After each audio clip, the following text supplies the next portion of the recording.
what's going on, everyone? How you guys doing? My name is Matt Jarbo. This is $3 Theater. Here with the simple question for you, one I want you to answer right now. Do you want to watch New Mutants? Because I would love to watch New Mutants. I would love to be able to finally dive into the movie that is two years overdue.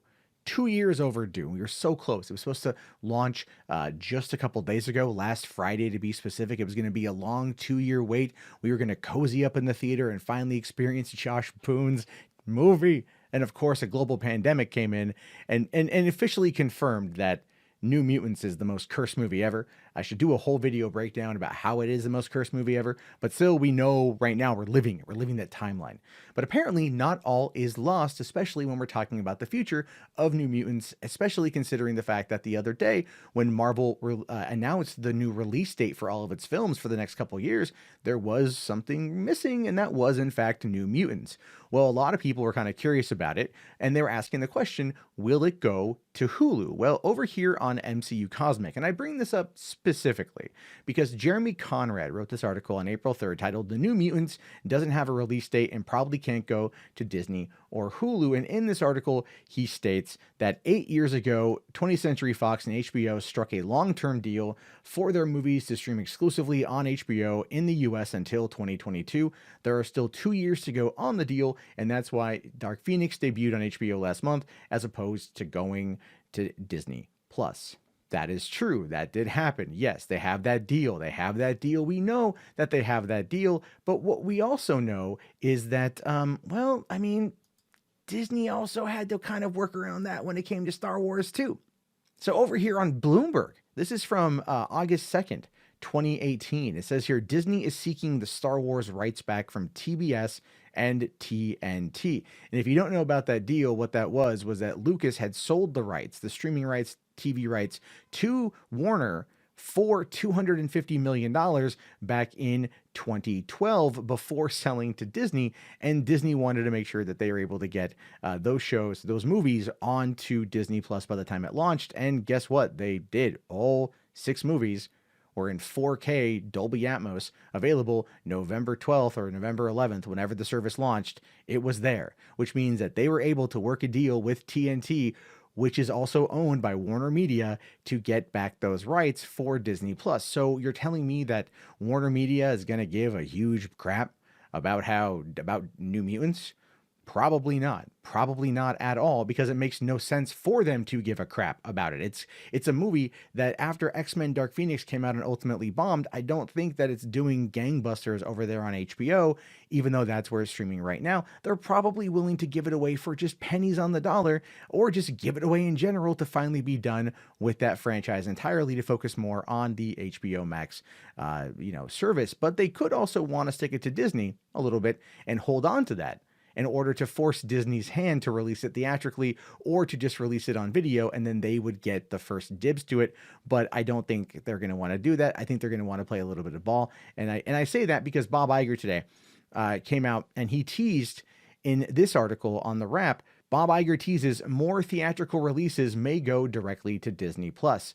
And the gist of this particular article has more to do with the fact that what he's saying is that the smaller films that won't turn a massive revenue in theaters will go to Disney Plus, but blockbuster movies will remain theatrical, which means all of your MCU movies will remain theatrical, but everything else is going to end up going to Disney Plus. It just makes the most amount of sense. We start looking at it from a P&A, a marketing perspective, distribution rights across the board, how much money has to be split, so on and so forth. It actually makes a lot of sense in order to make this a reality. Now, how does this apply to New Mutants, or what is the big scoop of today? Well, my buddy Mikey Sutton, after that long preamble to get things up to date, my buddy Mikey Sutton dropped the news today over on Lords of the Long Box, hosted by my friend Tim Vo, and this is what he basically says. He says, according to multiple inside sources, Disney is seriously considering dropping the New Mutants on Disney Plus, possibly by this summer. Please note that as of this reporting, no final decision has been made. Obviously, the situation with the global pandemic has made it difficult to nail down any theatrical release plans or alternatives, but Disney has weighed their options regarding the New Mutants, and they seem to be in agreement that this is the best path for that particular movie going forward. It has a modest budget, so they won't actually be leaving money on the table, and its presence on Disney Plus could give the channel a much-needed jolt. Yeah, that makes the most amount of sense. I mean, just look at the details I provided before giving you this scoop. We know that Disney got into a rights battle with Warner and TNT TBS for the Star Wars original trilogy and prequel trilogy before Disney Plus launched. They had started seeking out the rights back in 2018, when it was a whole year or in some change before the release of Disney Plus. And by August of 2019, they had secured the rights for that deal. For some reason, I can't find that article. I've been looking everywhere for it, but we know it happened. And I have read the article, but I don't know what happened to it.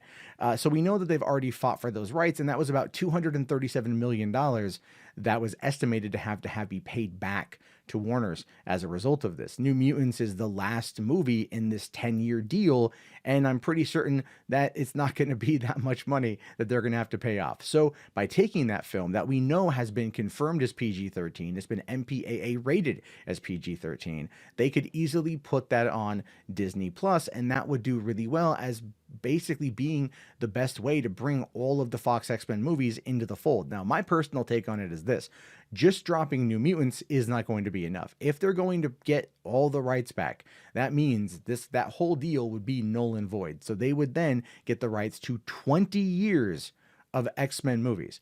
X-Men 1, 2, 3, Days of Future Past, Apocalypse, Wolverine 1, 2, and 3. The list goes. Daredevil. Oh my God, think about putting Daredevil on Disney Plus. Elektra. No, we can skip over Elektra. I don't think anyone has a problem with that one, right? They could easily get all those rights and be able to put those all out there. And I think that would be fantastic for the summer, considering the fact that they don't have a lot of content coming on the horizon. And it would be a good time to put that out right around July, when it's either right at the end of the quarter or right in August when it becomes the new quarter.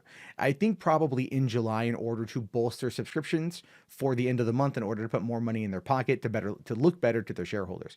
So listen, there's a lot going on with this one. You could take it, you could leave it. I don't quite know yet. I do think this feels like the most appropriate approach. It does feel like the most business savvy approach, and they are in a position with HBO right now to be able to leverage something. They can leverage something, if not pay them a couple $1 million to just finish out the contract. HBO, in their best interest, should be willing to work with them, because it's going to be good PR right now, I think. And they're going to want to, I know they're going to want to say, hey, we've got all the X-Men movies over here, but I don't think people are going to flock to HBO Max specifically for X-Men content, because they're already going to be looking over at Disney for that. And so it's just going to be this weird thing. It's going to be a net loss, in my opinion, if they opt to go down kind of like the hardball path. It would be in their best interest to get the good PR for working with Disney, and then maybe exchange for something else down the road. I don't quite know yet. Maybe AT&T could work a deal with Disney Plus for its particular, cell provider.